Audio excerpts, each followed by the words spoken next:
What's happening, everybody? Miami Football Fanatics here again, and today I'm going to be concluding my review of the Dolphins draft. Going to be talking about the players we grabbed in day three of the draft. Our four picks there. So yeah, just going to take you through who we selected. Just going to talk about how I like them and yeah, just project how well they're going to play with the Dolphins in their first year and beyond. All right, so without further ado, let's get this started. So with our first pick of the day, we grabbed in the fifth round. We grabbed Isaac Asiata, guard from Utah. Mostly played left guard, but he did play both guard spots and a bit of right tackle. But I don't think he's really going to play tackle in the NFL. He's a big, powerful interior offensive lineman. He's 6'3", 323 pounds. Great girth and strength. Yeah, he's got the perfect body to play in the interior of the defensive line, and he's got good length too with his near 34-inch arms. In watching him, he's got great quickness coming out of his stance for a player his size. He's got great bursts and really attacks defensive players well. He's a very powerful blocker, and he can really create movement in space at the point of attack. Yeah, like I said before, he's got experience at both guard spots, and he even played a bit of center, which is always a plus. We'll always need that. We saw last year we had guards step in and play center for Anthony Steen and Craig Erbic. So yeah, can't go wrong with a guard that can play center. He seemed like he was at his best when he was pulling out for blocks to create running lanes for the running back. Really has nice athleticism coming out of his stance and pulling to make space. He plays with a tremendous aggression and grit. Just great ferociousness for an offensive lineman, especially a guard. That's exactly what you want. You want your guys to be gritty, and you want him to have a mean streak. He's got a great mean streak. He looks to win every battle, and he always plays through the whistle. Never wants to lose his battle. But yeah, it seemed like watching him, his aggressiveness got him into trouble at times. He tended to over-engage defenders, and as a result, he'd lose his balance and he'd end up on the turf at the end of plays. So at times he can be a bit frantic, a bit frenetic in his play speed. He's a bit too urgent. I think if he learns to harness that, he'll be a real force.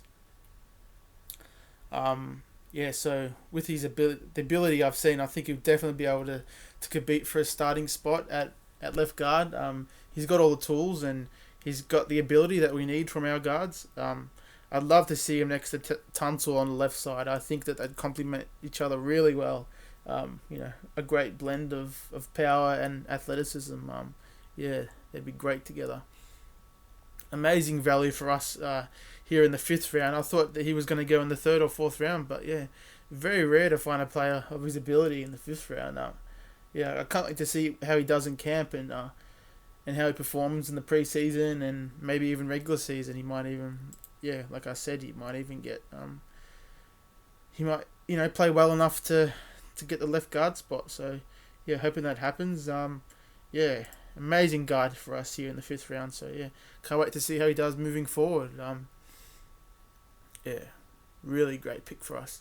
And next pick was Davin Chadwa. No, Goodchow. Good. Oh my God, I know how to pronounce this. I can't get it out. Gaucho. That's how you say it. A defensive tackle from Gaucho. A defensive tackle from LSU. Watching him, he seemed like he's at his best as a pass rusher. He's a very dangerous and solid pass rusher. He's got nice explosion coming out of his stance, and he's mostly a one-gap rusher, and he won't give you much in the run game. He's really not that great as a run stuffer.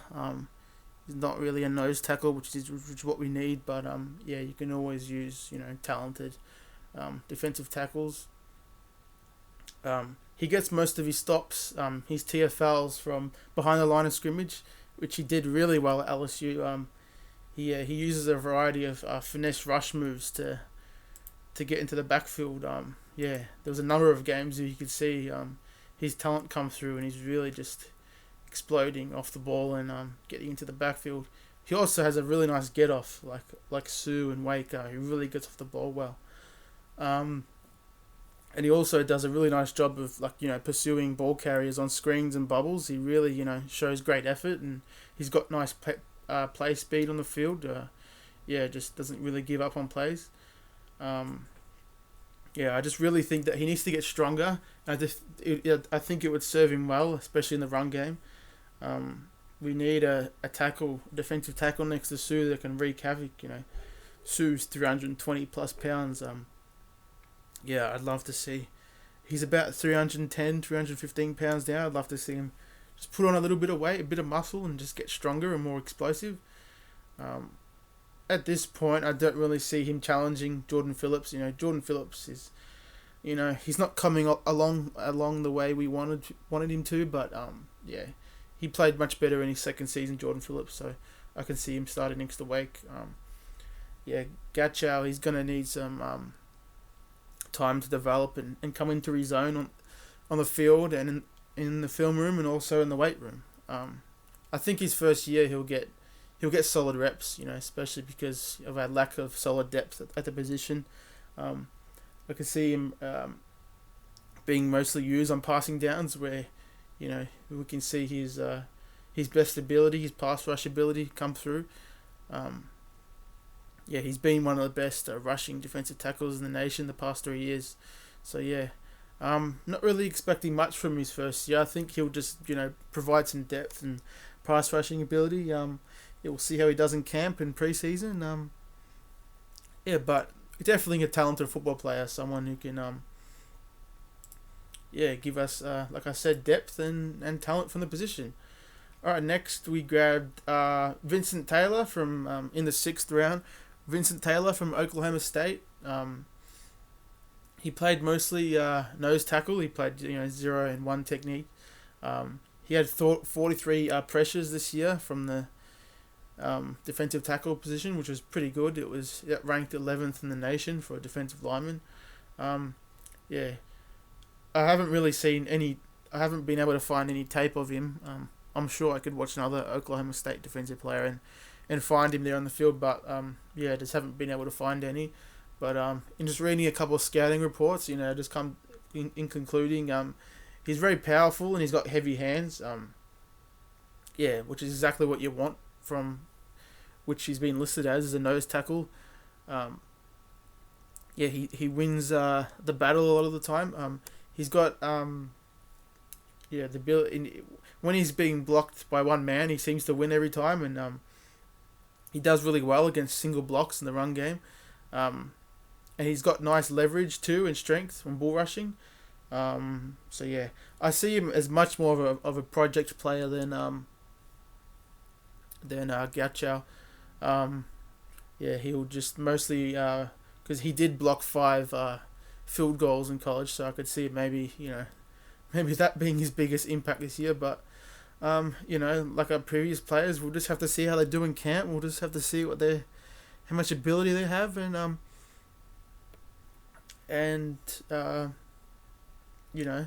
how they'll project with our team. It's saying here that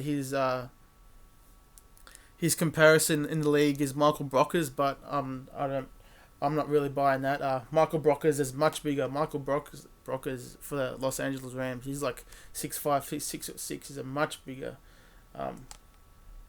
player. We have to see how he does, and just hope for the best with him.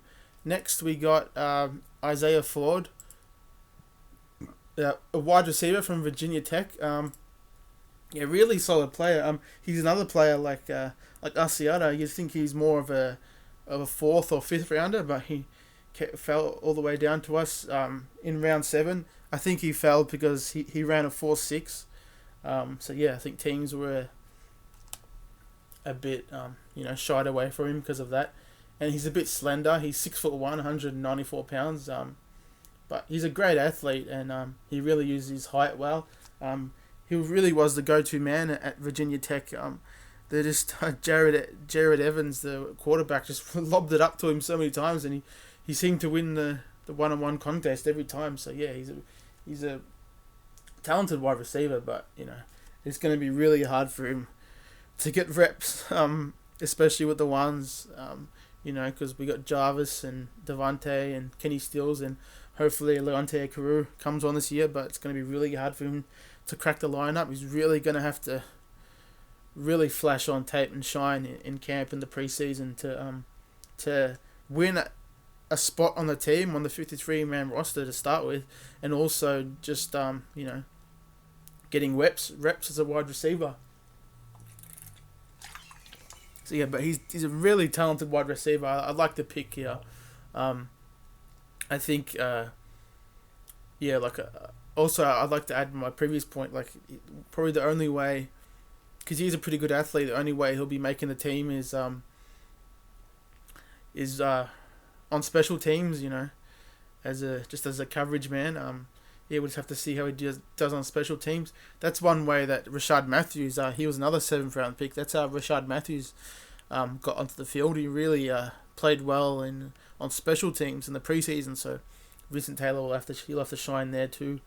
But yeah, not good, talented receiver, and yeah, we'll just have to see how he does. Yeah, but yeah, definitely is a nice pick there.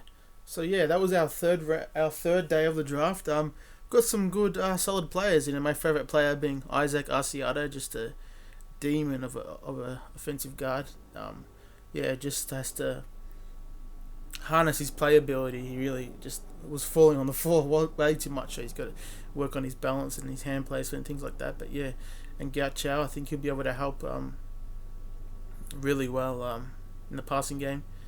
And then yeah, the other two will have to Vincent Taylor and Isaiah Ford really have to shine on special teams. And yeah, so yeah, that's my conclusion of the draft. Overall, we had a really well thought out draft.